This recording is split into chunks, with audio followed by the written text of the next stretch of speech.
everyone. Welcome to our conversation on the ethics of citizenship.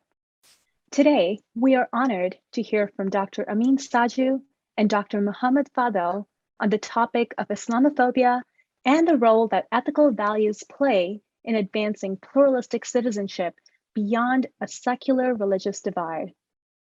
My name is Amyn Punawala.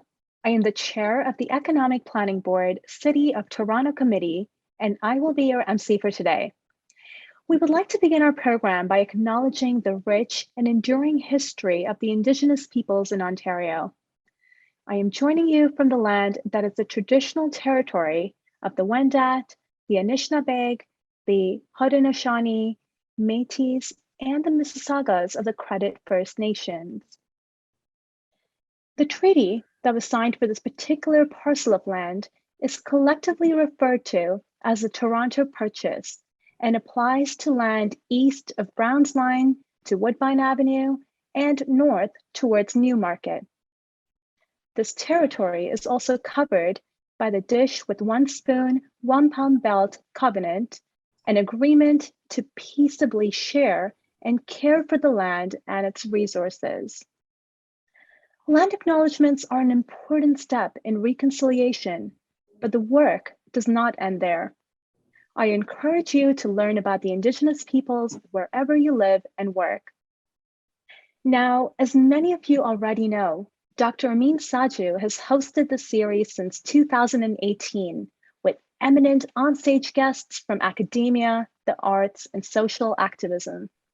He lectures at the Simon Fraser University's School for International Studies and is scholar in residence at the Center for Comparative Muslim Studies.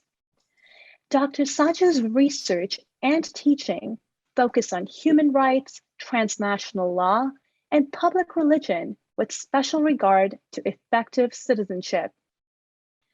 His early career was with the Canadian Department of Justice and Global Affairs. He served as Canada ASEAN Fellow at the Institute of Southeast Asian Studies in Singapore, followed by academic affiliations at Cambridge and McGill Universities and the Institute of Ismaili Studies, IIS, in London. Dr. Sajoo is the author of Pluralism in Old Societies and New States and Muslim Ethics, and the editor of Muslim Modernities, Expressions of Civil Imagination. He is contributing editor of the Muslim Heritage Series, in which the fifth publication, the Sharia, History, Ethics, and Law, was selected as a 2019 Choice Outstanding Academic Title by the American Library Association. He has contributed extensively to the news media, including The Guardian, The Globe and Mail, BBC Radio, the Asian Wall Street Journal, and the Vancouver Sun. Today's event will feature an insightful conversation, after which we will open it up to questions from the audience. Dr. Sajoo, we are so delighted to have you and our guest, Dr. Fadel, here on this virtual stage. Thank you so much for making the time. And thank you, Amyn, for this gracious introduction and for hosting us today. Now, we're calling this episode The Ethics of Citizenship for reasons that I want to touch on, and which will, of course, unfold in a few moments when I converse with our guest, Professor Fadel.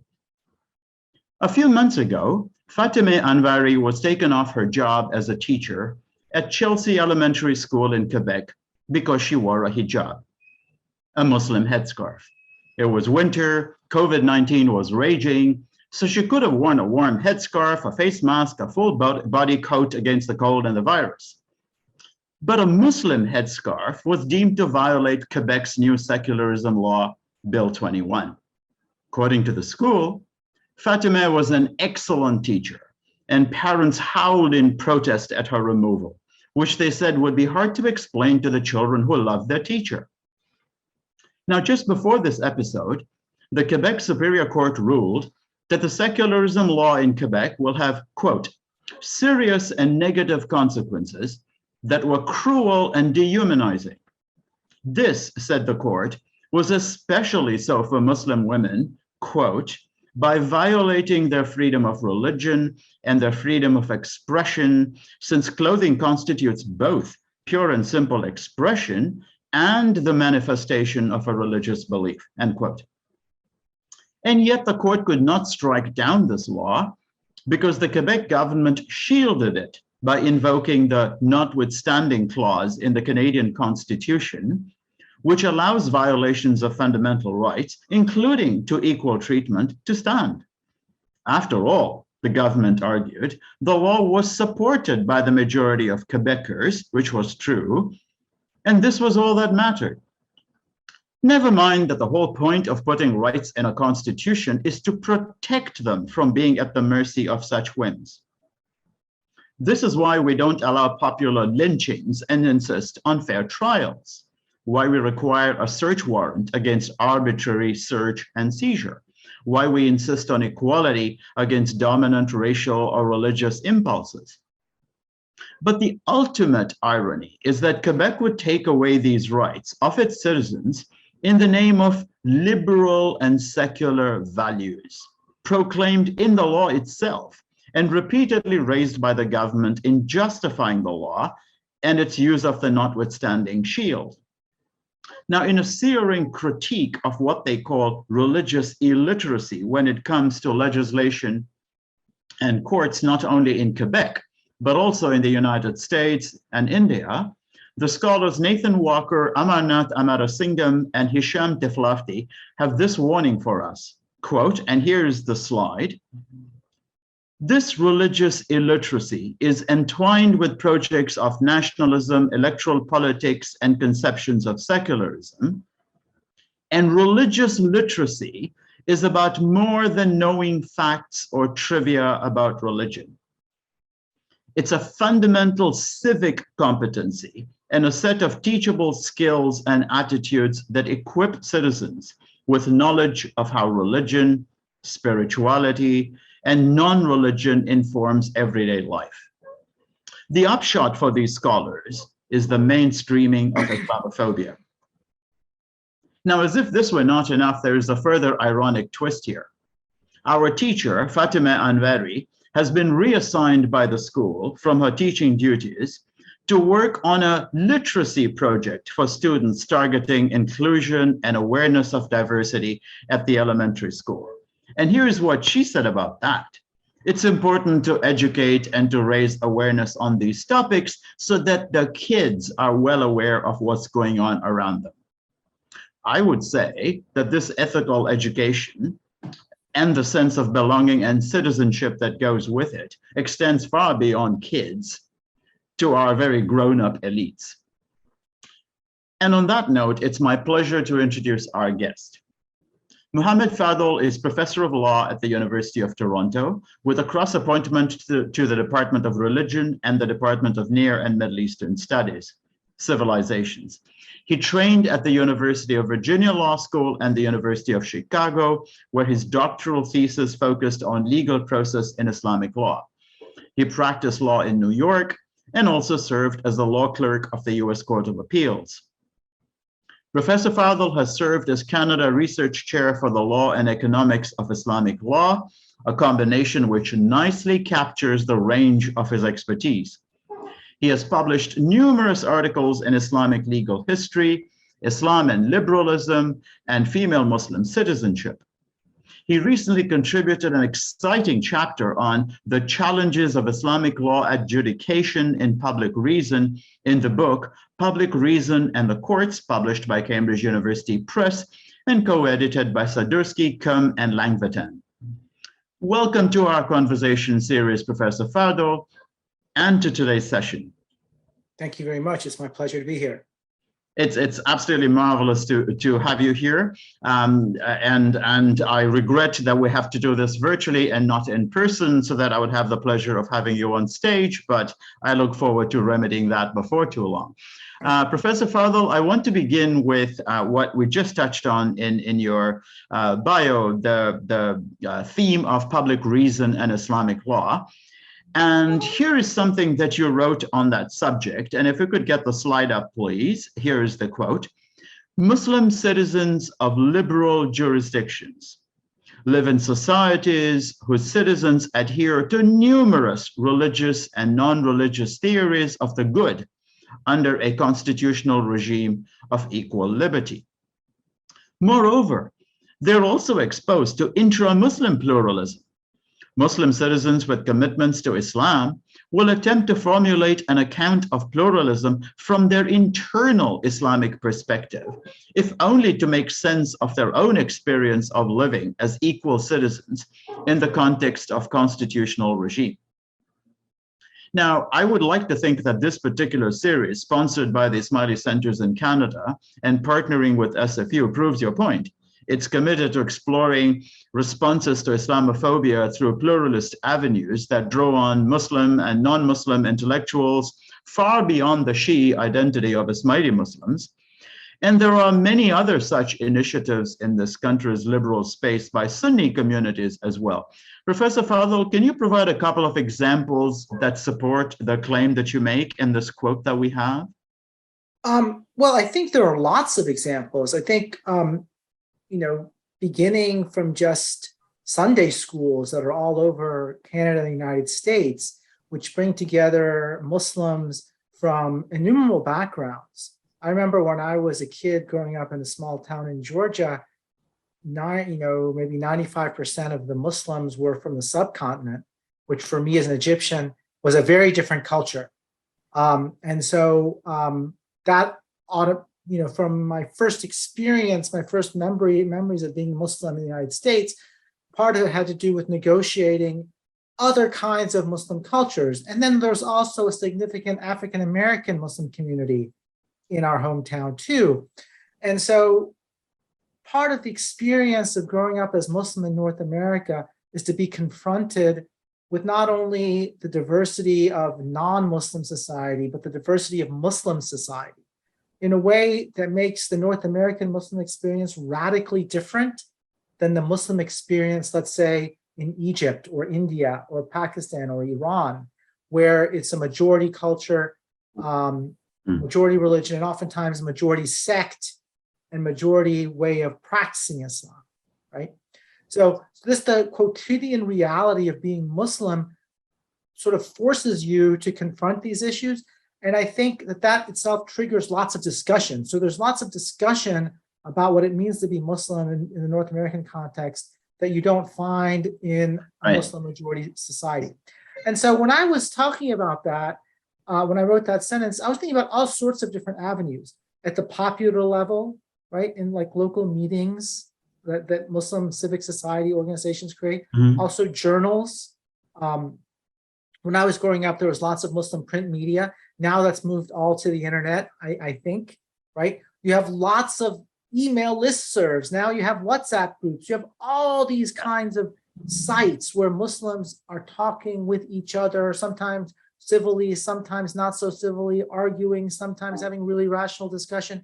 But it's constantly this effort to try to reconcile lots of different conceptions that they have about being Muslim and about being Canadian or about being American and make sense of it all, right? So I think this is going on at the most humdrum daily levels. And then finally, also at the academic level, where somebody like me tries to theorize this experience from the perspective of political philosophy, as well as Islamic theology, law, et cetera.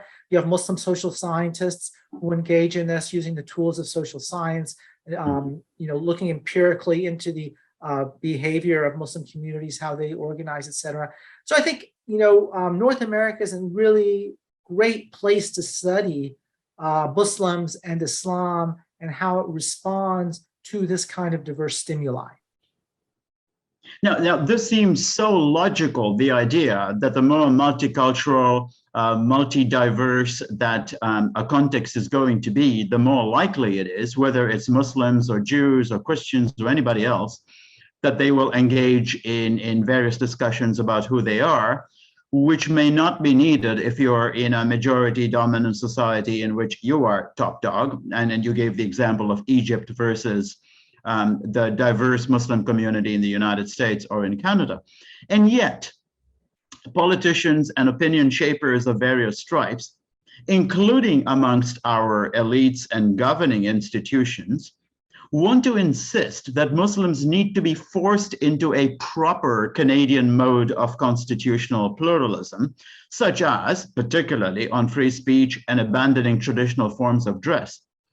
Now, why, in your view, is there such resistance to what you were just saying about the idea that Muslim communities themselves will develop pluralist ways that are fully consistent with inclusive and democratic tolerance? Could it have to do with the rejection of any sort of normative pluralism by extremist groups such as Al-Qaeda or Islamic State, or by the governing Taliban in Afghanistan because they take up so much media space? I mean, I think there is, your question, I think, requires multiple levels of causation, right? There's no single explanation. There really is, yeah. Certainly the existence of groups like Al-Qaeda or Taliban or the Islamic State certainly on an ex post basis justify anti-Muslim policies in the West. On the other hand, those policies existed long before the rise of those groups. So France, for example, unfortunately, has had a very hostile policy toward the Islamic headscarf going back to the 1980s, well before any of this became sort of terrorism became a problem, right? And so there's a combination, I think, of the fact that in Western history, Islamic civilization has always been viewed as a combination of a threat as well as the source of admiration. We have to say both views exist, oftentimes simultaneously. And then there is the reality in the post-colonial world of most Muslims coming from the global South. Most Muslims, because of their position in the global South, have a kind of default anti-colonial politics. That anti-colonialism generally puts them in conflict with Western states who were colonial powers. So this combination of a post-colonial reality against a history of civilizational rivalry, right? And then the phenomenon of terrorism in the last 20 years, I think has given a lot of fuel to those in the West who are inveterately anti-Muslim, right? So there are groups in the West that still live in the Middle Ages, sort of psychologically speaking, and view Muslim Christian relations through that lens, right? So, I just got back from Spain. I was in Spain the first week of July. And, sometimes we use the Inquisition as a warning of what can go wrong. Yes. Well, there are groups in Spain who consider the Inquisition as a triumph, yeah, and believe it should be brought back. Something and like have that. Annual celebrations of it. Yeah. Yes. Yeah. So there is this kind of what I would call a kind of hyper-nationalist tendency. This anti-Muslim train of thought is very closely rooted or allied with strains of nativism and nationalism, right? Because Muslims, from this perspective, are viewed as the foreign other, and preserving the purity of the nation requires exclusion of the Muslim, right? And so all these factors come together to make it difficult for Muslims to enjoy the equal rights of citizenship. It's the tendency, or the path of least resistance, is to assimilate, which is one of the goals of persecution. So if you look at the history of Muslims in the United States prior to World War II, many Muslims that came, chose the route of assimilation. They would drop Arabic names. They didn't use the word mosques. They identified their worship centers as like ethnic clubs, etc. It was really only with the rise of the civil rights movement in the post-World War II era that Muslims in the United States particularly began to assert themselves as Muslims. Before then, they had kind of like tried to suppress their own identity in an effort to kind of sort of fulfill or to get the American dream, so to speak, right? Along with other minorities. Yes, along with other minorities. Asian Americans and yes. so on. Yeah. It was the process of becoming white. So exactly. Yeah. Yeah. And so the civil rights movement, to a great extent, opened a lot of doors for Muslims in the United States. And I don't know the equivalent in Canada, but part of what we see also is a backlash against that. So part of Islamophobia is driven by issues not particular to Islam, but particular to non-whites in general, right? So Islam is not viewed as a white religion, so therefore it doesn't belong. Anyway. Yeah, and it seems to me, Professor Fadel, that a particular target when it comes to othering Muslims has been gender, Muslim women. And you've written about how Muslim women have become, in Europe especially, and France, even more specifically, targets at the way in which that radioactive idea of the Sharia comes up, and how this supposedly clashes with Western commitment to liberal citizenship. So we have Belgium, France, Germany, Switzerland imposing legal restrictions on wearing the Muslim headscarf in public spaces in the name of liberalism, much as the Quebec Law 21 has been trying to do, as I mentioned in my intro. And astonishingly, the European Court of Human Rights has seen fit to judge this as reasonable because it is about, and we have the quote here on the slide, the Sharia, in the opinion of the European Court of Human Rights, faithfully reflects the dogmas and divine rules laid down by religion and which are stable and invariable. This is in the Refa Partisi case by the European Court. Now, you point out that Muslim women, in fact, constantly engage in doing the opposite of what the court says. That is, reinterpreting Sharia rules in the exercise of ijtihad, that's individual reasoning. Why, in your opinion, would a top European human rights court fail to recognize this and give governments a loose margin of appreciation, as it's called by lawyers, in deciding what women can wear, which you would think is what authoritarian regimes like the Taliban do? And here is the European Court saying that's fine. This is a very complicated question. There are two ways of looking at this. First is to look at it from an institutional political science perspective. And for me, that's the clearest explanation for the approach of the European Court of Human Rights. We have to remember that the European Court of Human Rights is a supranational court. It is not the court of any one country. Right. Its decisions, it has no means of independently enforcing its decisions. So the Refah Party case came to the European Court of Human Rights from Turkey at a time when Turkey was still a fairly rigid laic state. Laic as in the secular style of the French tradition, exactly. Yes? A rigid separation of church and state. Yeah. And so if I had been a judge sitting on the European Court of Human Rights that was deciding this case, I would have realized that the Turkish government is going to do what it wants to do. And it's not going to, I'm not going to be able to stop it. Now, if I make a decision ordering it to restore the rights of this political party, the consequence is going to be that they're going to ignore the decision, and that's going to reduce the prestige of my court, right? And so I think from an institutional perspective, because of the weakness of the European Court of Human Rights vis-a-vis the separate nation states that are parties to the treaty, it almost has to give member states a wide margin of appreciation, because there's something like, I don't know, 30 different states that are parties to the European Court of Human Rights. So it's an international treaty, right? Each one of these states have different domestic policies with respect to religion. So some states like Turkey and France are constitutionally laic states.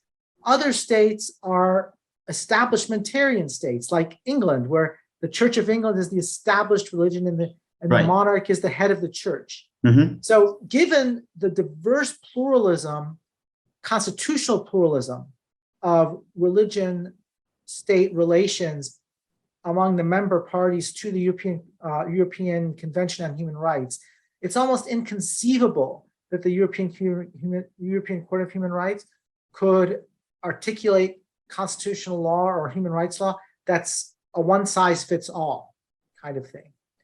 So it was sort of inevitable that they would adopt this kind of wide margin of appreciation, but that still doesn't excuse their language.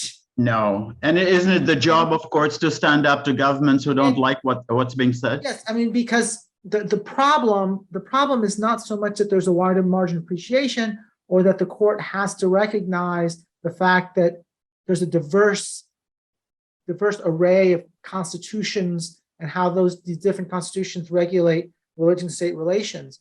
What they fail to appreciate is that their case law has allowed states to assert without any kind of proof that certain practices are potentially dangerous. So you cited language from the Rafah Party case. The much worse case involved a Muslim school teacher in Switzerland, much like our friend in Quebec. I think she was a Swiss convert to Islam. She was a kindergarten teacher. She wore hijab. Apparently, she had absolutely zero complaints in the school from the children or whatever. But the school or somebody in the school decided that simply wearing the hijab in and of itself was an act of proselytization. Right. Now, fine, you want us to say that, but where's your evidence? Right? Normally you need evidence to justify curtailing somebody's rights. So the irony is they recognize that this teacher has a right to wear the headscarf. But then they say by doing it, she's threatening the rights of other people, but there's no evidence for that. They don't require the state to show any evidence. They allow the state to just be the judge and jury on the facts, not just the law. Fine, the state makes the law, we recognize that, but the state shouldn't get to make up its facts too. If it claims that wearing hijab is intimidating, is a threat to other people, is interfering in their rights, well, where's the proof for this? And that's really the dangerous part, because what these decisions have allowed states in Europe to do is make up laws and then also basically make up the facts. And then, of course, you really have no rights at all left at that point in time. Yeah, I see this as symbolizing the meaning of the hijab. In other words, it's turned from a headscarf into a symbol of something that is not intrinsically acceptable in the French or the Belgian or the Swiss in this particular context, that Dahlab case that you're mentioning. And here, what seems to be happening is what I want to get to, which is that it becomes a values discussion rather than a legal argument, because if it were a legal argument, then as you just pointed out, you would require evidence, you would require to show cause and effect, none of which figured there. And is it not the job of courts to stand up to diverse social environments and speak up on behalf of fundamental rights, even if they know that it will be unpopular? Otherwise, why do we have courts? And there's a very important point here. You mentioned this idea of freedom of expression. One way of understanding these anti-hijab cases is to say that the majority of society has fixed a meaning to it. Right. And no matter what the subjective intent of the Muslim woman who wears it is, the majority is never required to listen to her.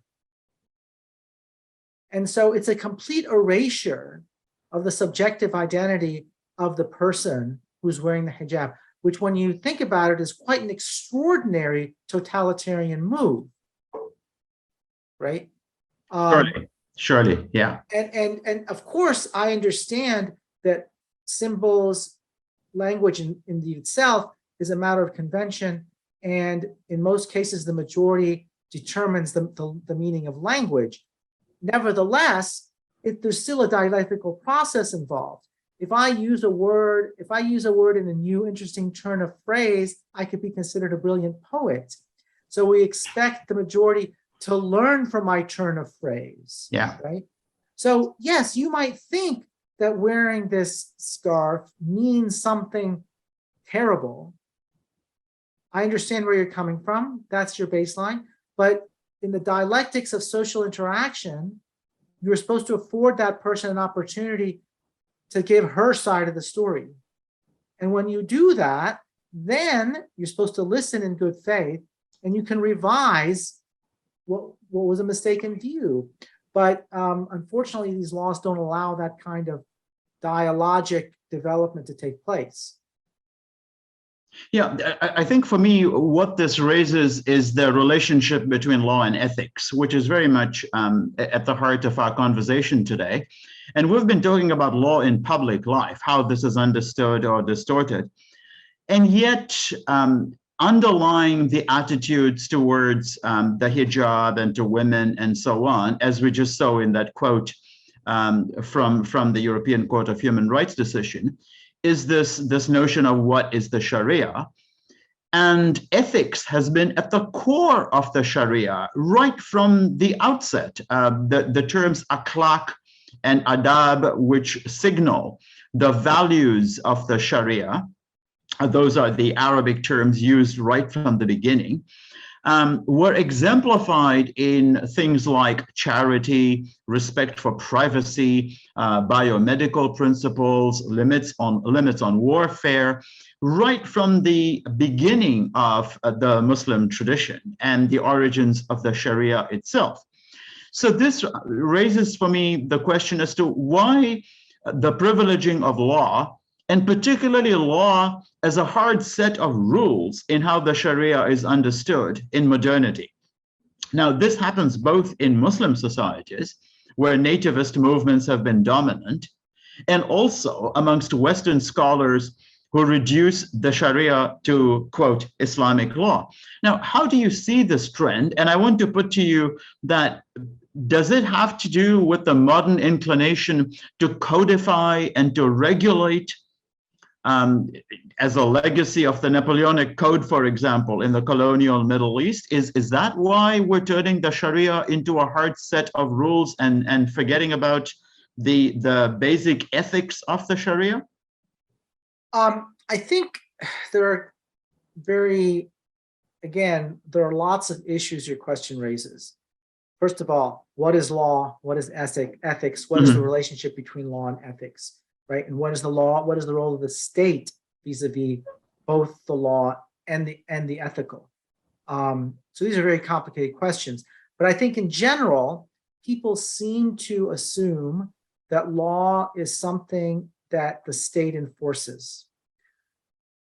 Okay, whereas ethics is something that a person imposes upon himself or herself. From that perspective, ethics is somehow superior to law because it controls even in the absence of a political order that can enforce it. Right. Now, if you take these two together, and if you have a very casual understanding of the Sharia as a thing that kind of brings together law and ethics, and then you think of the modern role of the state as enforcing the law, then you assume that in Islamic thought, is the role of the state to enforce the Sharia across the board, right? And so from that perspective, one can easily fall into the misunderstanding that Islam calls for a totalitarian state without realizing that only certain elements of the Sharia, often I would say maybe the least important from an ethical perspective, are the kinds of laws that are amenable to state enforcement. Most of the Sharia is not amenable to state enforcement. Right.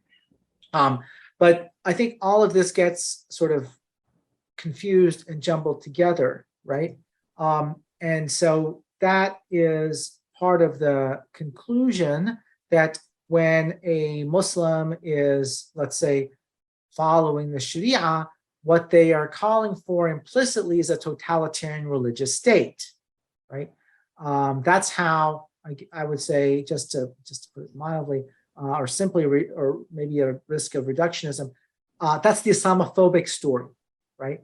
The Islamophobic story is Muslims who are following the Sharia are really working toward a totalitarian religious state. Right. Yeah. So therefore, we need to stop them now. They use this theory called militant democracy. Mm-hmm. Right?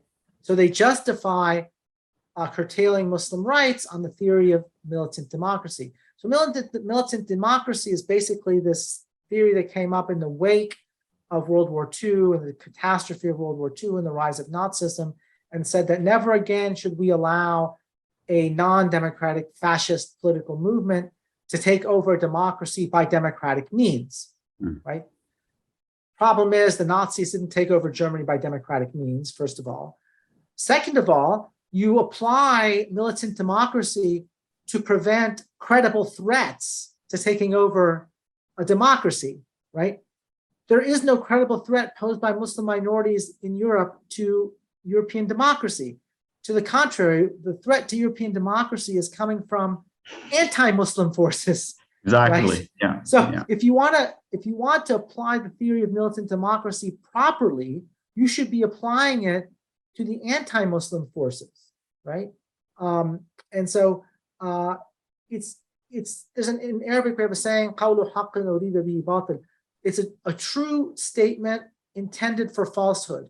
Yes, it's possible that there are certain Muslims who pine for a totalitarian religious state, but that partial truth is used for something false, which is to try to say that all Muslims want a totalitarian religious state, and therefore we should suppress the rights of all Muslims.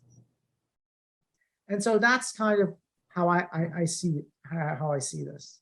Now, here is the funny part, though. We're busy legalizing the ethical values in the Sharia, and more broadly, we seem to think in modernity that the more we have specific rules and so on, the better the regulation. And so if something is legal, then we downplay whether it's ethical or not, unless the two come into direct conflict, which I find funny because the level of public trust in legal systems is clearly on the decline, whether in Muslim majority societies or in the West. I've got data from two very contrasting settings. If we could have slide 5 up. One is from Morocco, and I'll then show you another one from the United States. So if we look at the slide on Morocco, we can see how the courts have got a level of trust which is relatively low compared to the government itself. People trust the government, they trust tribes and clans a lot more, they trust political parties more than they trust the courts. Only the army and religious authorities enjoy less trust. The police and the courts are at a very low percentage. And if we look at the situation in the United States on the next slide, this will come as no surprise to a North American audience. So if you look at the red bars, then you will see down the screen, the judiciary and judges enjoy about as much confidence as they do in Morocco, which is around 37%. Compared to the United States military, small business, medical professions, even the jury system seems to have more confidence. And this survey was done before the latest decisions on abortion and on related matters by the US Supreme Court, which I'm sure will show a further decline. And in fact, the MSNBC snapshot on it, which I've got at the bottom right of the screen, shows that the Supreme Court is now at the lowest level of confidence since 1973. So the idea that just when public trust is declining, that we would now want to legalize matters raises the question that in the face of Islamophobia and white supremacy in liberal settings and so on, are Muslims better off staying away from legal action to vindicate where they are? Are the courts going to be an unpromising place to go? Well, you know, I think in highly diverse societies and where there's lots of polarization and social division, that's going to be reflected in the numbers you see. Relatively low trust in the law because the law is going to be a site of controversy. People will see the law not necessarily as something that unifies them, but reinforces their division. So I'm not terribly surprised to see those low numbers. What does that mean for us? I don't think it should be taken to mean that winning in court is actually a loss, because that could be kind of the implication. What's the point of winning in court if you're alienating 65% of society, right? I don't think that's correct. I think that in times of social conflict, that's precisely when you have to stand on your rights the most insistently. I think of rights like muscles. If you don't use them, you lose them. And so if you become accustomed to not standing up for yourself, then you will just get bullied more and more often, and you will even forget what it means to stand up for yourself.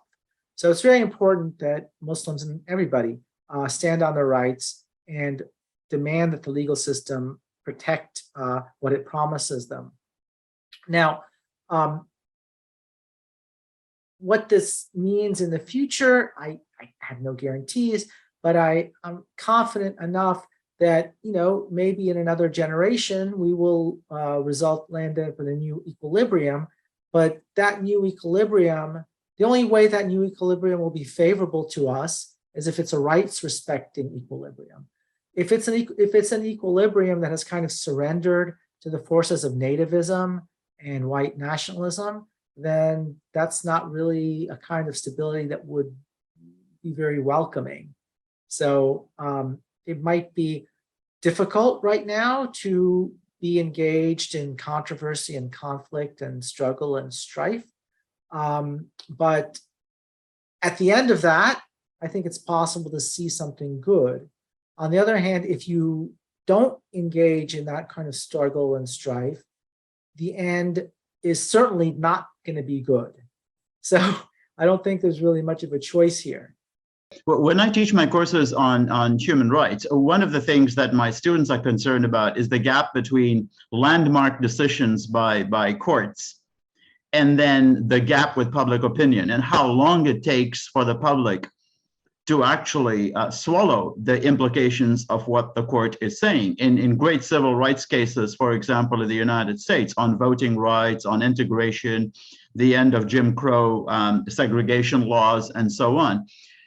It took a very, very long time after that for the struggle to actually come to any kind of fruition. And now we have backsliding, arguably, in various parts of not just the United States, but also other liberal settings from once liberal India and Sri Lanka to France and Britain, and even in Canada occasionally, which brings me back to this idea of ethics, which surely is a matter of education, which is where you come in at a personal level. I asked your predecessor and faculty colleague in this series, Professor Anwar Iman, about the challenge of teaching about Islam and Islamic law within the institutional confines of disciplines like economics or politics or philosophy or law.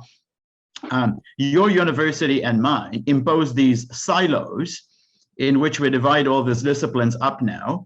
And yet Islamophobia, like COVID-19, is a phenomenon that knows no silos or boundaries. How do you approach teaching in the law faculty, which would equip your students to grasp the wider social and ethical context in which law and prejudices actually play out? Great question. I wish I had more of an opportunity to do so as a law professor. Unfortunately, my teaching tends to be narrowly focused on professional subjects like business organizations.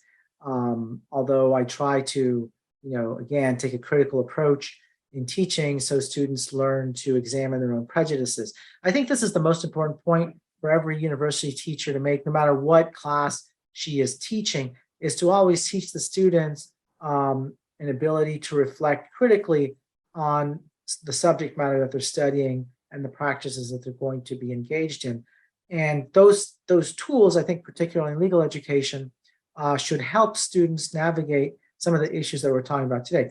I teach a class called Islam and Liberalism, in which we talk about the role of religion in constitutional liberal democracies. Oh, that sounds brilliant. And the place of Muslims in Western liberal democracies. But by nature of things, it's a seminar. It doesn't get a large number of students. Law students tend to be very practical in their thinking. They want courses that will help them get jobs. The interdisciplinary, the disciplinary boundary problem, I think, is a serious one, particularly for the more prestigious social science disciplines like economics, maybe even certainly business and law, in that they can be, I hate to use this word, damn ignorant about the rest of the world. And still be, and yet are so influential. Yes, and even though they recognize they know nothing about the global South or Islam or whatever, they will say casual remarks. They will make lots of casual assumptions. And because of their place in their own discipline, that has an incredible amount of effect on the real world, on policy. I mean, it's ultimately, what Edward Said was talking about in Orientalism, as knowledge as power, that Western intellectuals, because they're embedded in institutions of power, their views of the world are constructive of reality in a certain kind of way that's not, that's inherently political and distinguishes it from just simply humanistic inquiry, right? So somebody who is embedded in the policymaking elite, he or she might have had a very superficial introduction to Islamic civilization, yet her views are orders of magnitude more important than mine when it comes to policymaking, right? And even though I would say an immense amount of progress has been made in so-called Near Eastern studies in the post-Edward Saidian, in the wake of Orientalism's critique of Orientalism, but Orientalism is alive and well in mainstream disciplines. Economists can make all these assumptions about the Muslim world and the lack of economic rationality and all this other sort of stuff. Those kinds of assumptions remain rife in these other disciplines. And that's why it's very important, for us, and now I'm speaking as somebody who's embedded in Islamic studies, not just in law school. It's very important that Islamic studies as an academic discipline escape its boundaries. I kind of feel Islamic studies is ghetto. It's a very small discipline in a big university. So a while back, we had some interesting debates about what counts as Islamic studies. And I was trying to be very, very narrow, not because I view it as a club and I just want to keep it for the boys, but because I want to encourage people who are studying,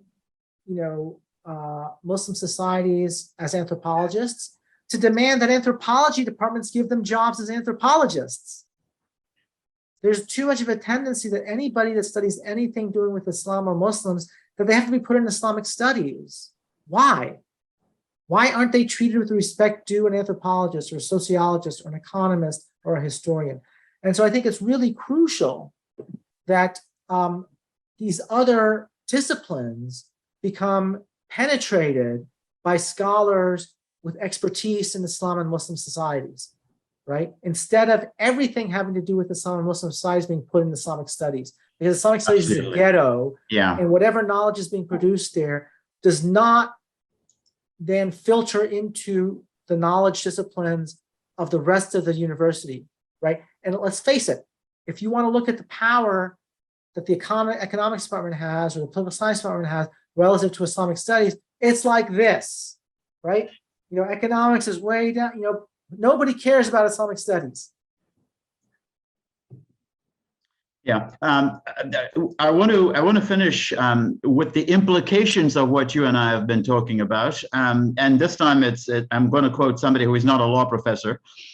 In her just published book, Under Siege, Islamophobia and the 9/11 Generation, and we've got her cover on the slide here, Professor Jasmine Zinn, and she is also part of this series, offers a critique of living in Canada against the grain of social acceptance, where belonging is always contingent. That's a quote.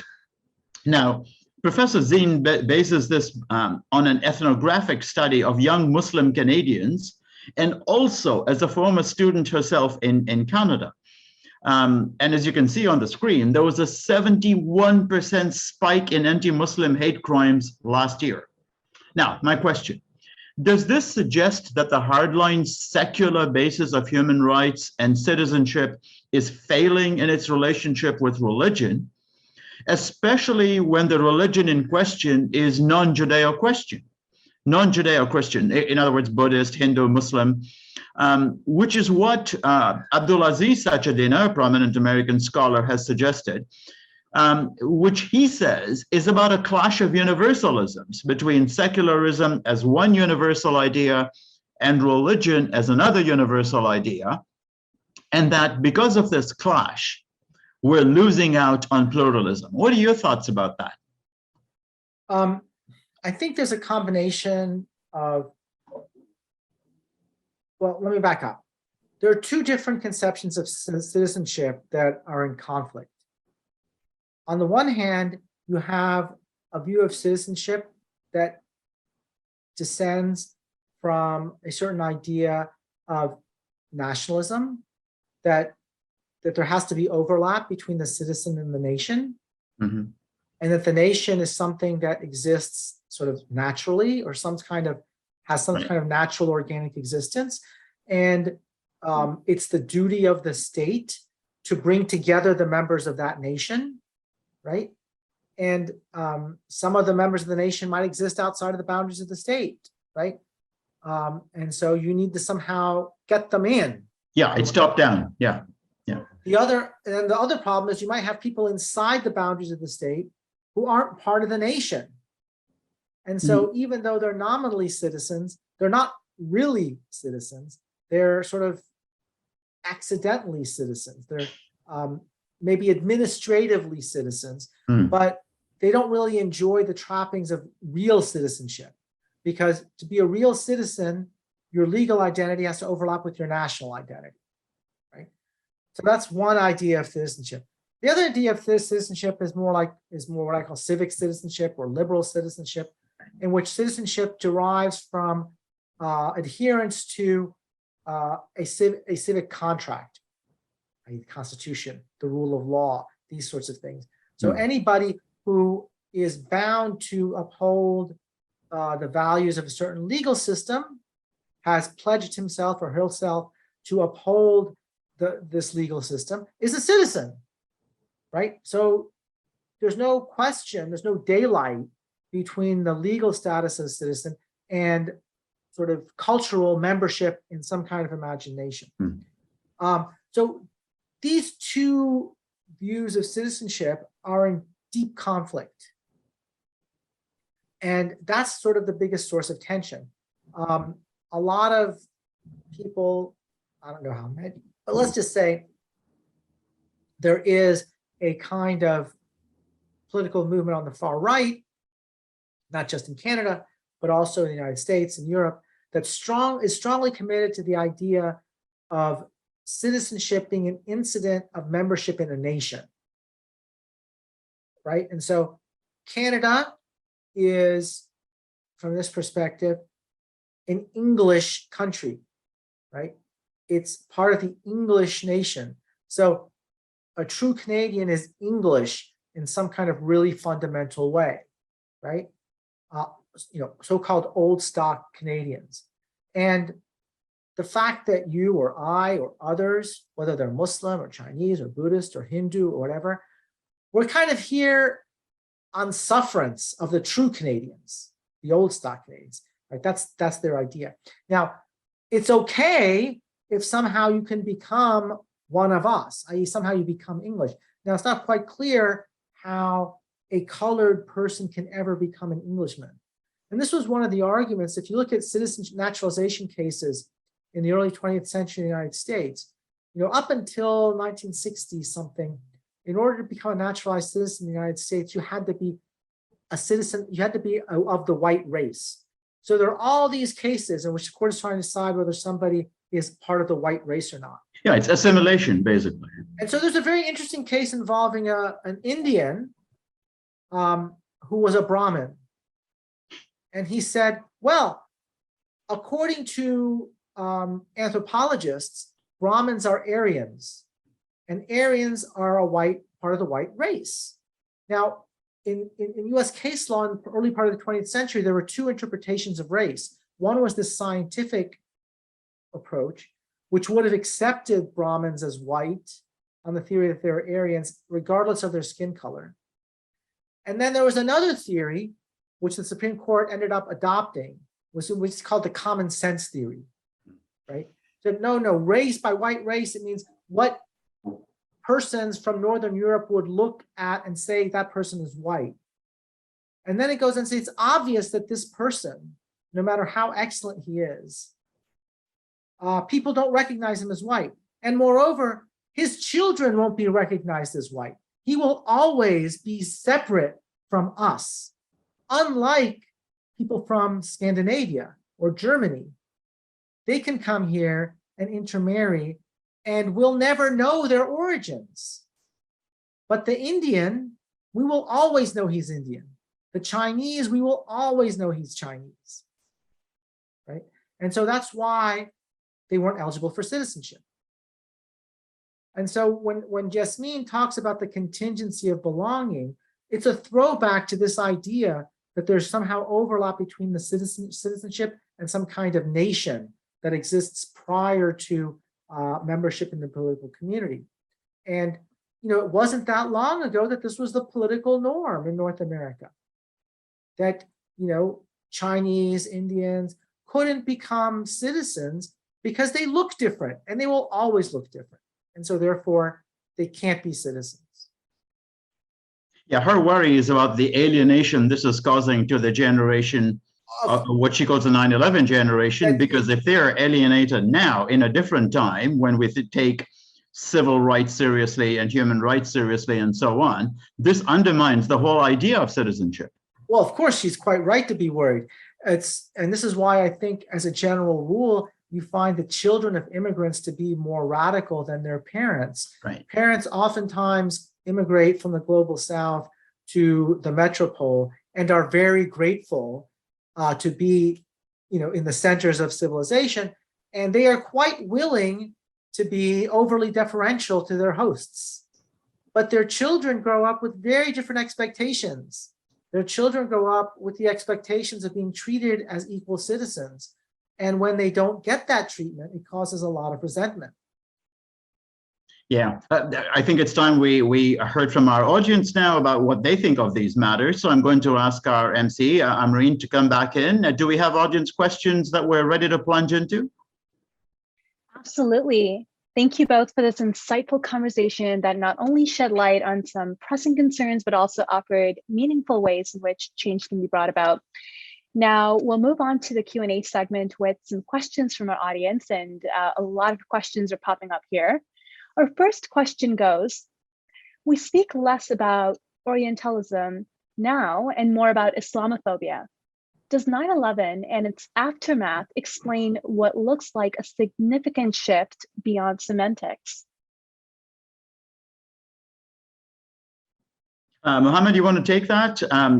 Is it just semantics that we're moving from Orientalism to Islamophobia, at least as far as taking up discussion space? Orientalism, I think, is a term that should be reserved for academic study. Islamophobia is a social phenomenon, and it's sort of more proper concern of sociology, maybe religion, maybe anthropology. And I think that it's become a lot more evident since 9/11 because it became politically more tolerated. So much of the anti-Muslim sentiment that we've experienced in the last 20 years was, I would say, latent in society.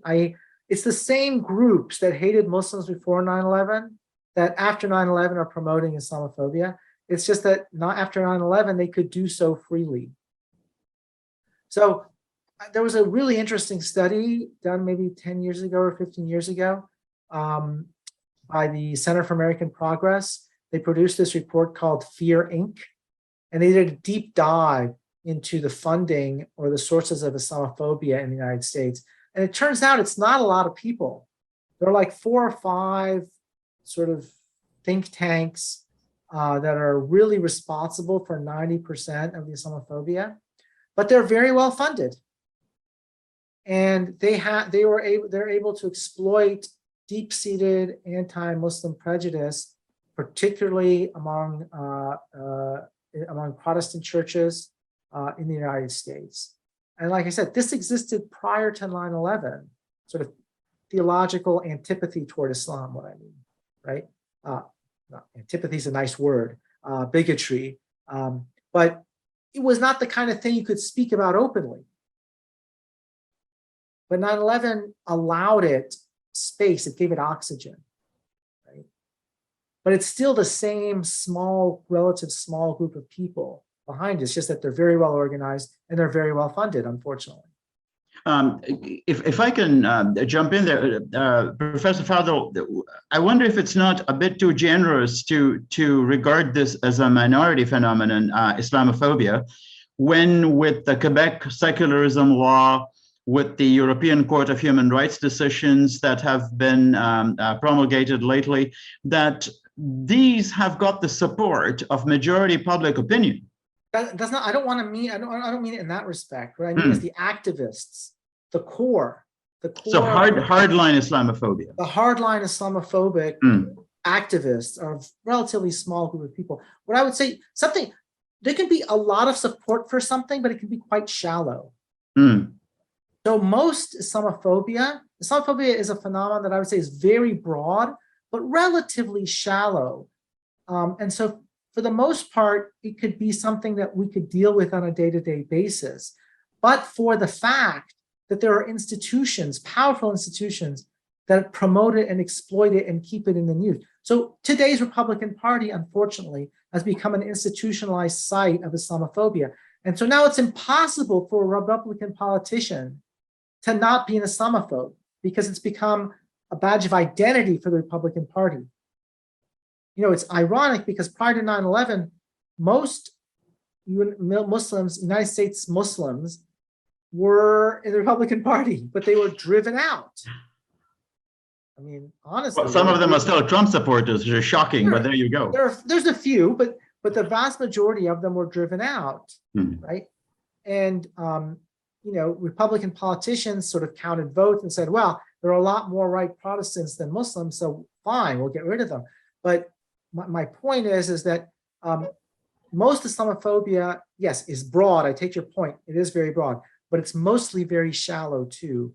It could be dealt with, but for the fact there are powerful actors who have an institutional interest in exploiting it.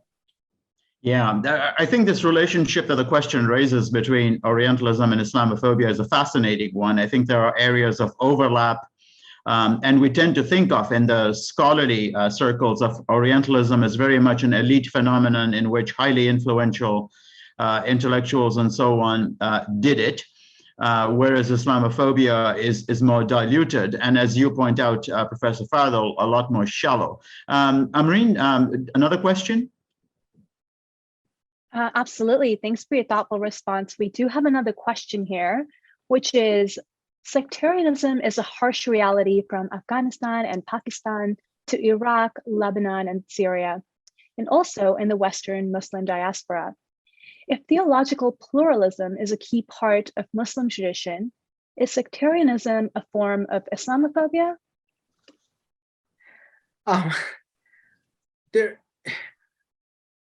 Theological pluralism is a very hard thing.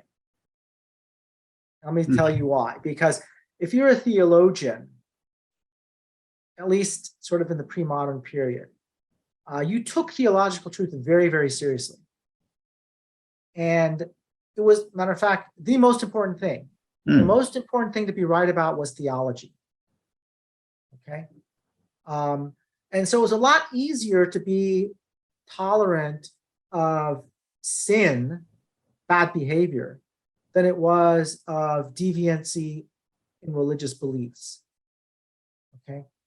Now, so there is a reality of really sharp theological division in Muslim history.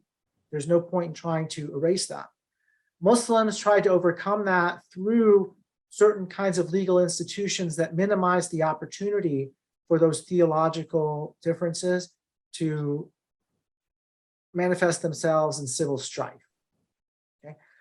Those pre-modern ways of living are a lot harder to reproduce in modernity for lots of reasons, because modern life is a lot more complicated.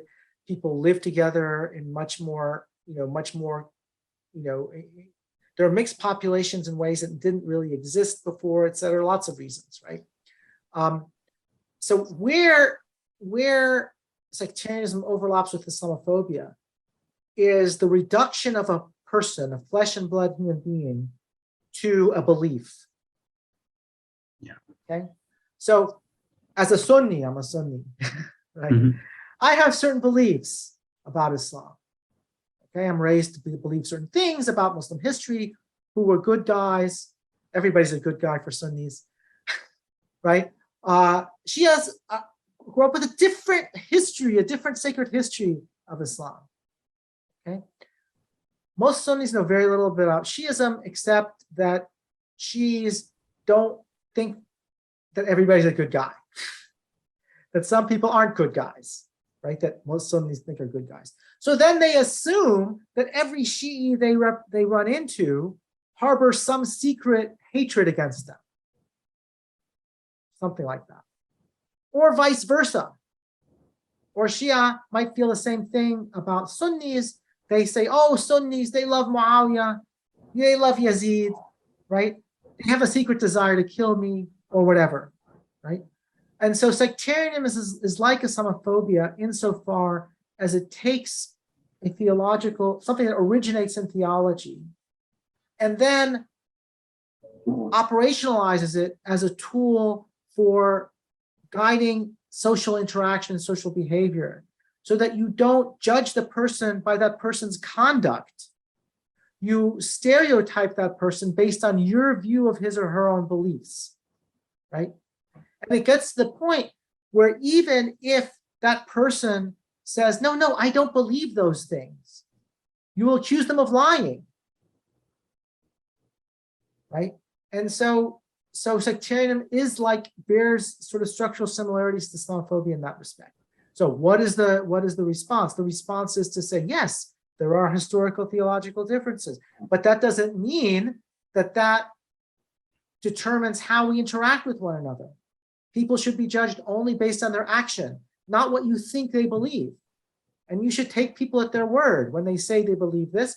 Don't say, no, you're lying. You're practicing, there's this word, evil word. I hate this word. If I could get rid of it, I wish I would, called taqiyya, right? People will accuse each other of taqiyya all the time, right? That is a common Islamophobic move. Indeed, the Islamophobes themselves accuse Muslims of systematically practicing taqiyya, which is very odd. But anyway, so there are important similarities between Islamophobia and the way sectarianism plays out in the Muslim world. And I think we have to try very much in our communities here in North America to show how to overcome that.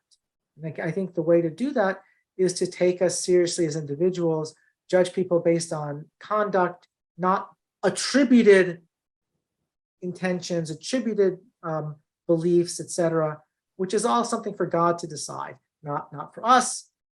We only judge actions when we have to, right? Otherwise, there's even no need to do that. If I may add to that, I was brought up always, no matter where I was, and I've lived since childhood in 7 or 8 different countries, but never in a country in which Shia Muslims were a majority. So whether it was in Muslim Tanzania or in Christian England or in Buddhist non-religious combination in Singapore, for a short while in Pakistan, if you are always a member of a minority, and even when I've been in Muslim majority places like Egypt for a while, you become a lot more conscious of other traditions. In other words, it's much harder to take a supremacist view if you're in a perpetual minority situation. And I think pluralism then comes in much faster and is a friendlier idea. And what you said earlier, Professor Fadel, that the idea that there is good in everybody, I think if you are brought up in a minority situation, you realize that a lot faster as a Shia than you would if you belong to one of the majority groups. Now, of course, if you are in Shia majority Iran or Shia majority Iraq, it might be different, but those are very, very small number in countries where you've got a Shia majority. So one issue I think has been with sectarianism, that Shia Muslims in Afghanistan or Pakistan or East Africa or here in the West are a lot more aware and conscious of other traditions than majoritarian Muslims are, and the same would apply to Jews or Christians or Buddhists or Hindus. And that is why I think the Global Center for Pluralism in Canada has been very much an initiative embraced by the Ismaili community, because the more vulnerable you see minorities as being, the more value you will attach to pluralism, not just as an idea, but as an absolutely essential public policy and legal principle and practice. So I'm very glad that this question was raised. And I have to say that from the time I was very, very young, the idea of being Muslim and rejecting other Muslims was a very toxic thought, because we were a small minority. If you denied that other Muslims were Muslims because they were Ahmadis or Sunnis or Sufis who saw themselves as separate, then you were left only with your own group as Muslims, which sounded completely untenable because we were so small in number. And so we learned hard, from the beginning that this was a universal idea and so on, and therefore that it was Islamophobic to deny the diversity of the tradition. But we'll leave that for now. Do we have time for one more question at least, Amyn? Yeah, absolutely. I know this is a complex question, but I appreciate your responses so much. The next question we have here is, much of Islamophobia is fed by populist politics, notably in India, Hungary, Poland, and the US. Do you think that neoliberal economics contributes to this by privileging citizen competition over solidarity? Oh, neoliberals. Okay, Mohammad, this is your territory, so over to you. Well, I'm often accused of being a neoliberal, so it's very hard for me to understand exactly what neoliberalism is. I think so much of this depends on the kinds of politicians that we have in particular societies. The easiest, most primitive form of politics is what sort of the German Nazi philosopher Carl Schmitt called the friend-enemy distinction. And he tried to reduce politics to the friend-enemy distinction, saying that politics is not about cooperation, it's not about peace, it's about knowing who your enemies are and organizing people to fight them. And I think what we're seeing in many states with the rise of nationalism is the return to Schmittian ideas a friend and the friend-enemy distinction as being the basis of politics. Now, there might be a connection between that and neoliberalism if we understand neoliberalism to be a certain kind of economic policy in which solidarity with the have-nots is considered to be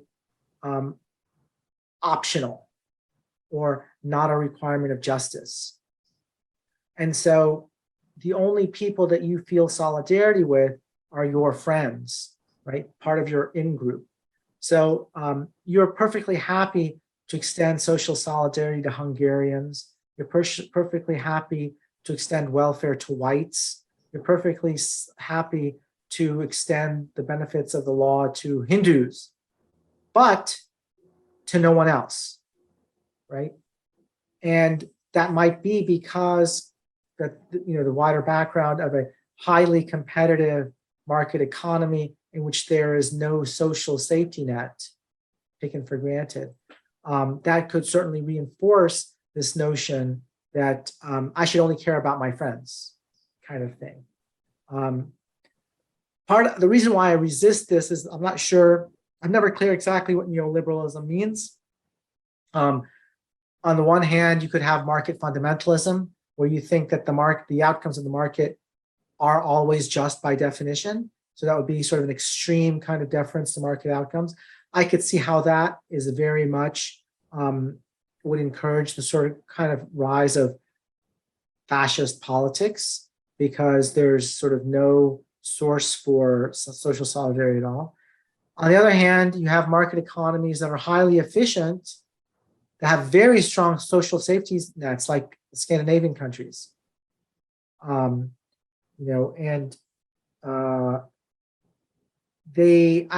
don't want to say that they are necessarily immune from the rise of nationalist populist movements, because unfortunately they've had some of that too. So it's not clear to me that we can say with 100% certainty if there's a causal connection between market economics and this kind of fascism, but it's certainly always a threat. And I think having a strong social safety net is a good antidote to it, because it reinforces practices of universal solidarity, which is necessary to prevent these rise of